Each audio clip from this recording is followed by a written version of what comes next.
복된 주의 날 하나님 앞에 예배하러 나오신 우리 모든 성도님들을 주님의 이름으로 환영하고 축복합니다. 우리 옆에 분들하고 한번 인사 나누시면 좋겠습니다. 사랑합니다. 축복합니다.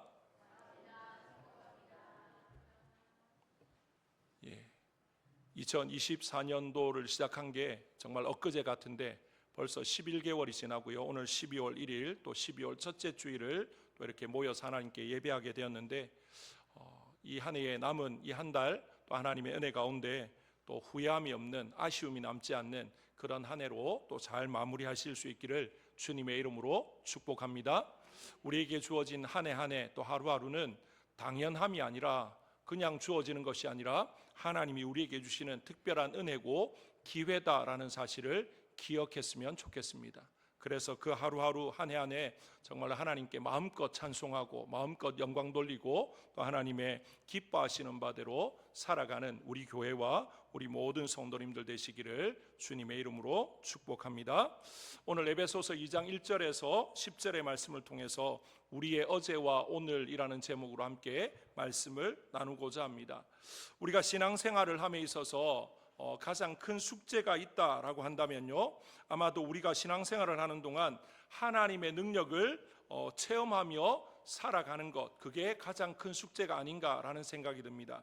어떤 기독교 단체에서 실시한, 이제 성도들 대상으로 실시한 설문조사에 의하면 성도들 가운데 한 20% 정도만이 이제 신앙생활을 하면서 하나님의 능력을 체험하며 살아간다, 그렇게 답을 했다고 합니다. 저와 여러분은 어떻습니까? 매일의 삶 속에 살아계신 하나님의 능력을 날마다 체험하며 살아가고 계십니까?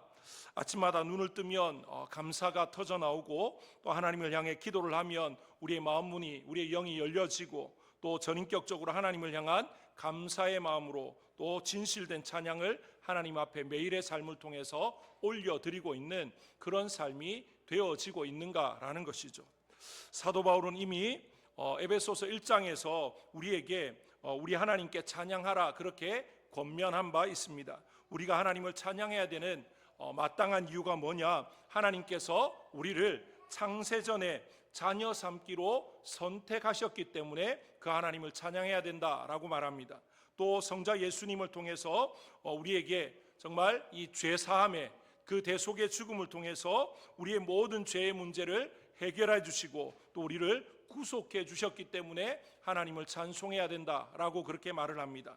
뿐만 아니라 하나님께서 이 모든 것들을 그냥 말씀으로만 하시는 것이 아니라 성령 하나님을 우리에게 보증으로, 우리가 어떤 계약을 할 때 보증금을 거는 것처럼 성령님을 우리 속에 보증으로 베푸셔서 하나님이 이 모든 것들을 결국에는 완벽하게 온전히 이루실 것이다, 이제 그런 것들을 하셨기 때문에 하나님을 찬송해야 된다, 그렇게 지금 사도 바울은 에베소서 1장을 통해서 말했습니다.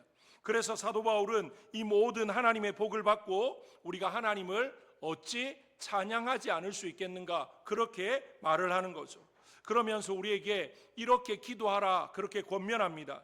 하나님이 우리에게 지혜와 계시의 영을 주셔서, 정신을 주셔서 하나님을 알게 해달라. 뭐 어떻게 하나님을 알게 해달라는 겁니까? 지식이 아니라 인격적인 관계를 통해서 하나님을 제대로 알게 해달라, 그렇게 기도하라는 거죠. 또 우리의 마음의 눈을 밝혀주셔서 부르심의 소망이 무엇이고 또 하나님이 우리에게 주신 기업의 영광이 얼마나 풍성한지, 또 하나님이 우리에게 주신 능력이 얼마나 큰지를 우리의 삶 속에서 날마다 체험하는, 누리는 삶을 살아가게 해달라, 그걸 위해 기도하라는 거죠. 아울러 사도 바울은 도대체 우리가 어떻게 신앙의 감격을 회복할 수 있는지에 대해서 지금 질문을 던지고 있습니다. 우리가 신앙의 감격을 회복할 수 있는 놀라운 방법을 이제 에베소서 2장을 통해서 말하고 있는데요, 신앙의 감격, 이 모든 것들을 회복하기 위해서는 우리가 알아야 될 게 뭐냐면요, 우리의 처지와 또 하나님이 우리에게 행하신 놀라운 일들이 무엇인지를 제대로 알 때 우리가 신앙을 제대로 회복하고 또 그 감격과 또 은혜 가운데서 또 생동감 있는 그런 삶을 살아갈 수 있다라는 것입니다. 오늘 읽었던 2장 1절에서 10절의 말씀은요, 크게 두 부분으로 나눌 수가 있습니다. 첫 번째는요 1절부터 3절, 두 번째는 4절부터 10절까지입니다. 먼저 전반부 이 3절에서는요 구원받기 전에 우리의 상태에 대해서 너무나도 자세하게 설명을 하고 있습니다. 우리가 왜 신앙의 감격을 잃어버렸는가, 왜 감사가 없고 왜 우리의 삶이 변화되지 않는가. 사도 바울은 구원받기 이전에, 우리가 하나님의 은혜를 받기 이전에 우리가 어떤 상태였는지, 우리가 어떤 처지였는지 제대로 알지 못하기 때문이다라는 거죠. 무슨 말입니까? 우리가 전에 어떤 존재였는지를 모르니까 하나님이 베푸신 은혜로 알지 못하고, 그러다 보니까 아무런 감사도 감격도 감동도 없는 그런 삶이 되어졌다라고 지금 말을 하고 있습니다. 그래서 사도 바울은 우리가 구원받기 이전에 처해 있던 그 절망적인 상황을 명백하게 지금 말을 하고 있는데요, 첫 번째 우리가 살펴보기 원하는 것이 구원받기 전에 우리의 모습이 어떠했는가라는 것입니다. 구원받기 전에 도대체 얼마나 위험한 상황에 처해 있었는지 사도 바울은 우리의 상황을 길게 말하지 않습니다. 정말로 명료하게, 그러면서도 분명하게 말합니다. 오늘 읽었던 1절 말씀을 우리 한 목소리로 같이 한번 읽겠습니다. 에베소서 2장 1절입니다. 다 같이 읽습니다. 시작. 그는 허물과 죄로 죽었던 너희를 살리셨도다. 아멘. 지금 사도 바울은 뭐라고 이야기하냐면요, 우리가 구원받기 전에 어떤 상태라고 이야기합니까? 죽었다라고 이야기합니다. 죽어가고 있었다라고 말하지 않고 이미 우리는 죄와 허물로 죽었다라고 지금 말을 하고 있습니다. 성경이 내리는 진단은 우리의 상태는 구원받기 전에 이미 죽은 자입니다. 아무런 소망이 없습니다. 가능성이 없습니다. 죽어가고 있다면 좋은 약이나 좋은 음식을 통해서 어떻게 좀 할 수 있는 어떤 1%의, 아니 0.001%의 가능성이라도 있겠지만 죽어버리면 아무런 소용이 없지 않습니까? 예수를 믿지 않는 사람들, 세상 가운데 구원받기 전에 모든 사람들은 어떤 존재라고 이야기합니까? 죽은 자다, 그렇게 지금 말하고 있습니다. 세상을 한번 보십시오. 세상에는요 아름다운 사람들 정말 많습니다. 똑똑한 사람들 많고요, 또 우리가 볼 때 우리보다 더 착한 사람, 야, 저 사람은 법 없이도 살겠다라는 그런 생각이 드는 사람들 굉장히 많이 있습니다. 그런데 성경은, 하나님은 그들을 향해서 그들은 죽은 자들이다, 그렇게 말을 하고 있습니다. 여기서 말하는 죽었다는 표현은 그들이 육체적으로 죽었다는 것이 아니라 영적으로 죽었다라는 것입니다. 육체적으로 죽었다면 지금 저렇게 살아 돌아다닐 수 없죠. 하지만 영적으로 죽었기 때문에 육체적으로는 아무런 표가 나지 않을 수 있다라는 거죠. 겉으로 볼 때 멀쩡해 보일 수 있습니다. 하지만 그 속은 이미 아무런 소망이 없는, 아무런 가능성이 없는 그런 존재다라는 거죠. 그런 존재가 바로 우리였습니다. 세상 사람들처럼 영적으로 죽어 있었던 존재가 우리였다. 구원받기 전에 우리였다라는 거죠. 우리는 영적으로 죽어 있었습니다. 하나님과 영원한 생명, 그리고 풍성한 하늘의 축복과는 전혀 관계가 없는 죽어 있는 자들이 우리였고, 지금 세상의 수많은 사람들입니다. 하나님과 교제할 수도 없고요, 영원한 생명에 대해서 알지도 못하고 하늘의 복을 받지도 못하는, 그래서 하나님과의 어떤 관계 속에서 어떤 반응도 할 수 없는, 그래서 그냥 시간이 가면 어떻게 됩니까? 죽은 시체는 시간이 가면 갈수록 그냥 썩어질 수밖에 없지 않습니까? 그야말로 죽어 있었던 자들이 누구라고 이야기합니까? 구원받기 전에 우리이고, 지금 세상의 모든 사람들이 그렇다라고 지금 말하고 있습니다.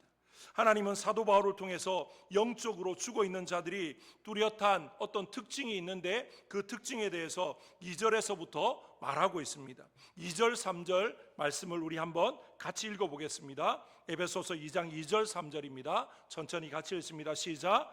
그때에 너희는 그 가운데서 행하여 이 세상 풍조를 따르고 공중의 권세 잡은 자를 따랐으니 곧 지금 불순종의 아들들 가운데서 역사하는 영이라. 전에는 우리도 다 그 가운데서 우리 육체의 욕심을 따라 지내며 육체와 마음에 원하는 것을 하여 다른 이들과 같이 본질상 진노의 자녀이었더니. 아멘. 영적으로 죽어 있는 자들의 특징을 보면 첫 번째가요, 이 세상 풍속을 쫓는다라고 지금 말하고 있습니다. 무슨 말입니까? 이 세상의 일시적인 가치관을 쫓아서 그게 전부인 줄 알고 살아가는 사람입니다. 그들에게는 뭐가 중요합니까? 세상 사람들이 말하는 유행, 세상 사람들의 이목, 그리고 또 나를 사람들이 어떻게 볼까, 이런 것들에 목매어 살아가는 사람들이 이런 사람들입니다.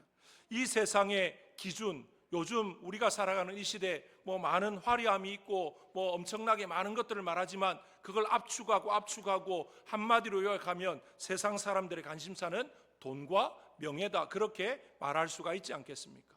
돈이면 다 되고 남들보다 더 높아지고 유명해지고 뭔가 좀 자신을 드러내고자 하는 그런 것들이 그 사람들의 전부라고 말을 할 수가 있을 것입니다. 그 다음에 영적으로 죽은 자들의 두 번째 특징은요, 마귀를 따라간다, 그렇게 말하고 있습니다.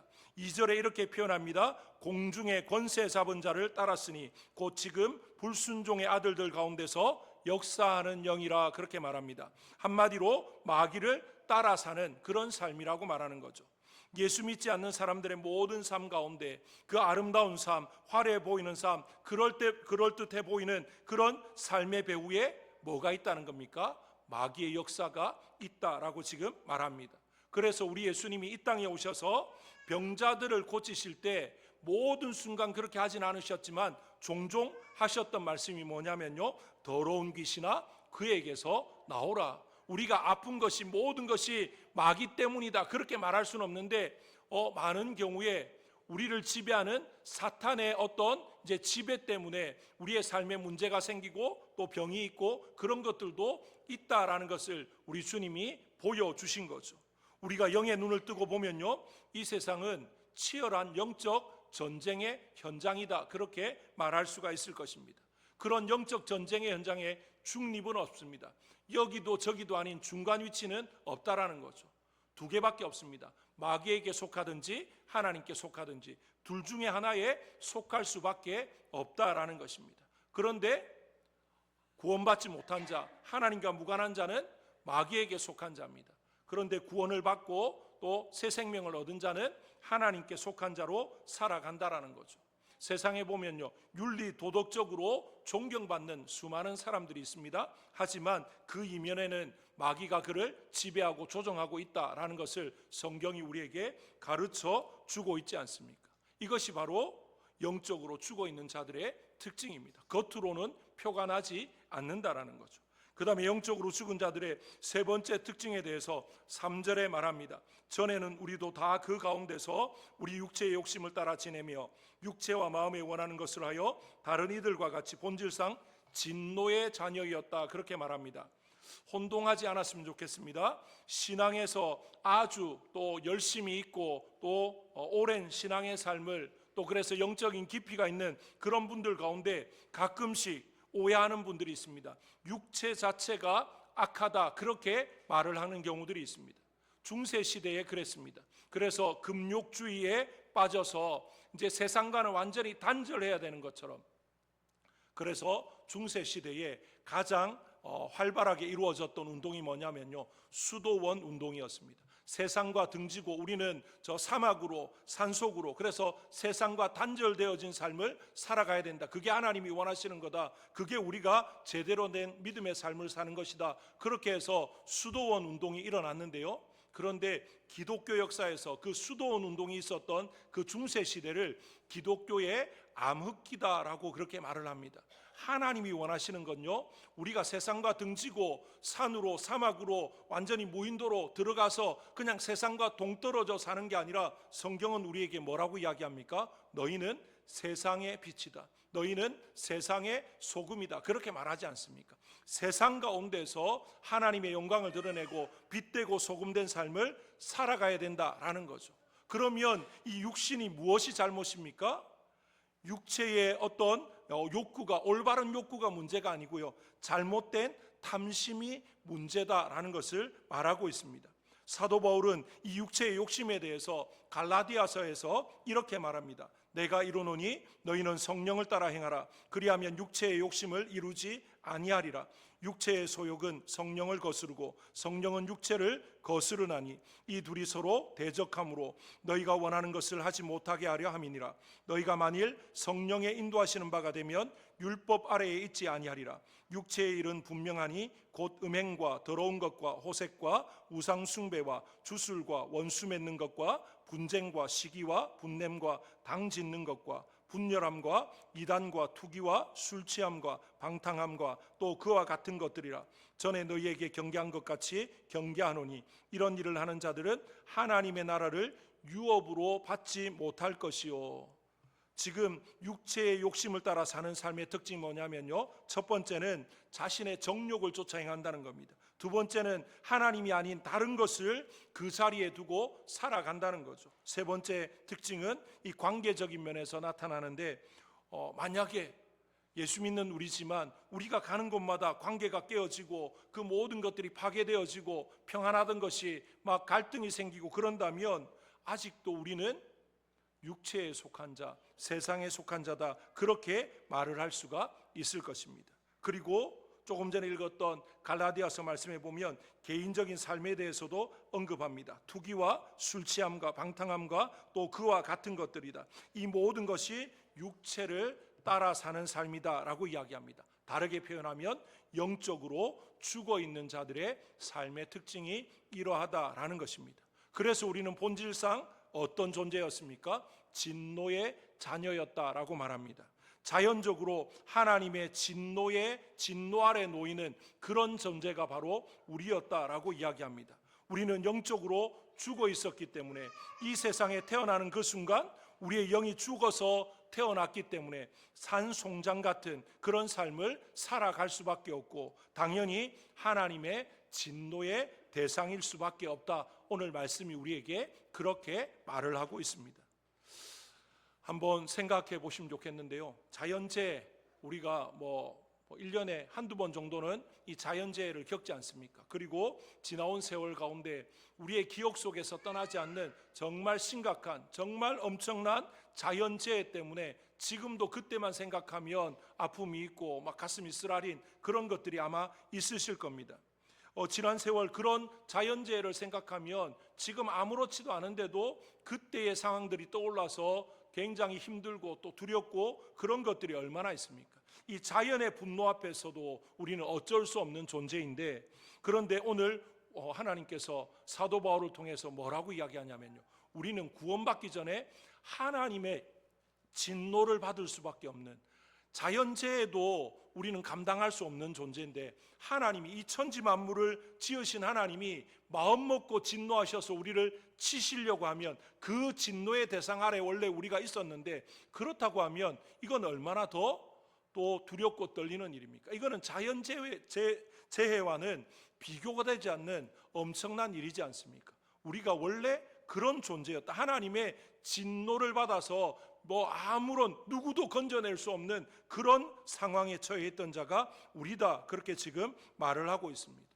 우리는 그냥 원래 순리대로 하면요, 그냥 산송장으로 살아가다가, 그래서 아무런 소망 없이 살다가 하나님의 진노 때문에 영원히 멸망할 수밖에 없었던 존재가 우리였다라는 거죠. 그런데 그런 우리에게 어떤 일이 일어났습니까? 하나님께서 은혜와 사랑을 베푸셨습니다. 그래서 우리가 또 함께 살펴보기 원하는 것은요, 우리를 살리신 하나님의 은혜, 하나님의 사랑, 그 놀라운 역사를 제대로 알아야 된다라는 거죠.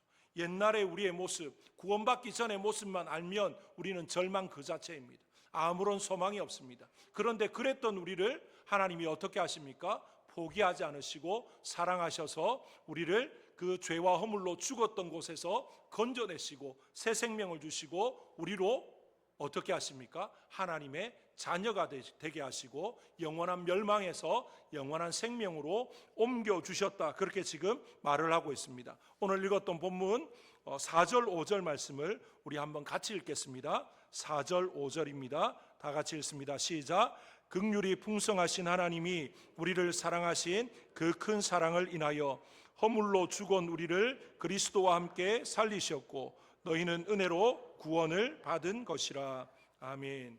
예, 영적으로 허물과 죄로 죽었었는데 본질상 하나님의 진노의 대상이었는데 세상을 쫓아 살다가 육체의 그런 정욕을 따라 살다가 마귀의 종로로 타다가 결국에는 영원히 멸망할 수밖에 없었던 그런 우리였는데, 그런 하나님, 그런 존재를 죄와 허물로 죽었던 우리를 하나님께서 어떻게 하십니까?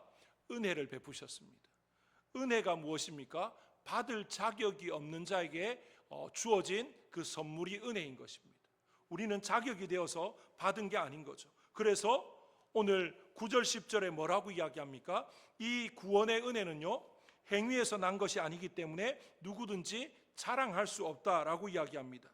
정말로 하나님께서 우리에게 거저 주신 것이다, 그렇게 지금 말을 하고 있는 거죠.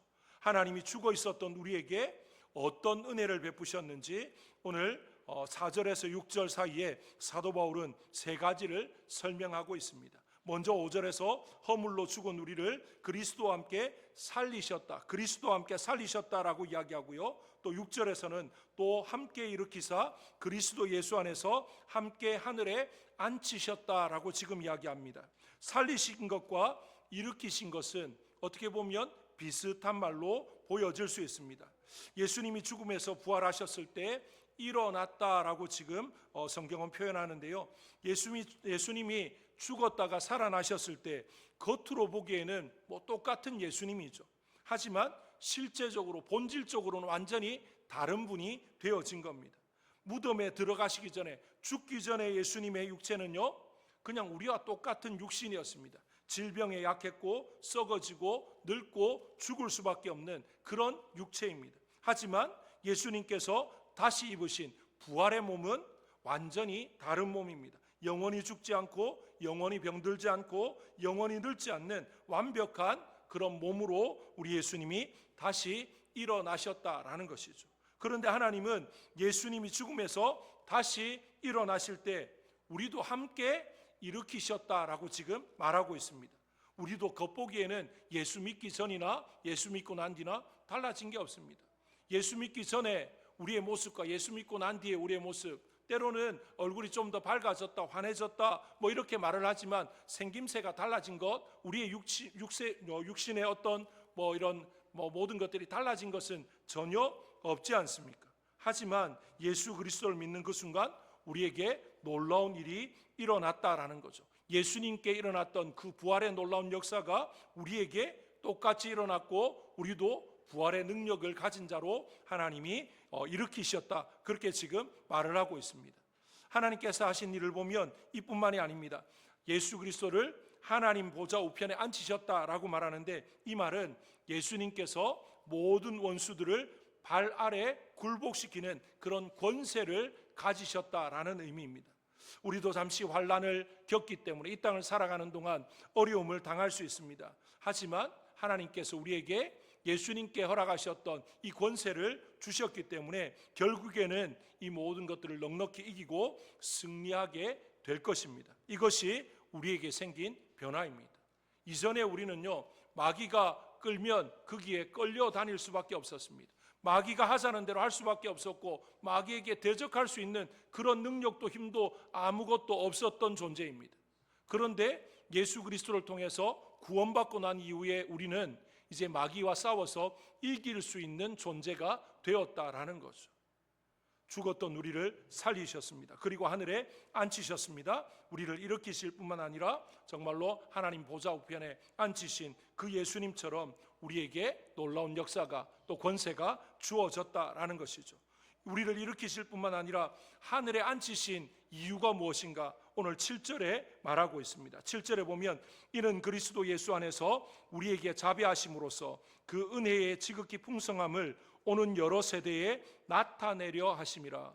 무슨 말입니까? 우리를 구원하시고 우리에게 이런 능력을, 권세를 주신 이유는 이 놀라운 것을 우리로 하여금 세상 가운데 드러내게 하시려고, 우리 시대뿐만 아니라 오는 여러 세대에 이 복음을, 이 소식을 전하게 하려고 우리에게 이런 놀라운 일을 일으키셨다, 그렇게 지금 말하고 있습니다.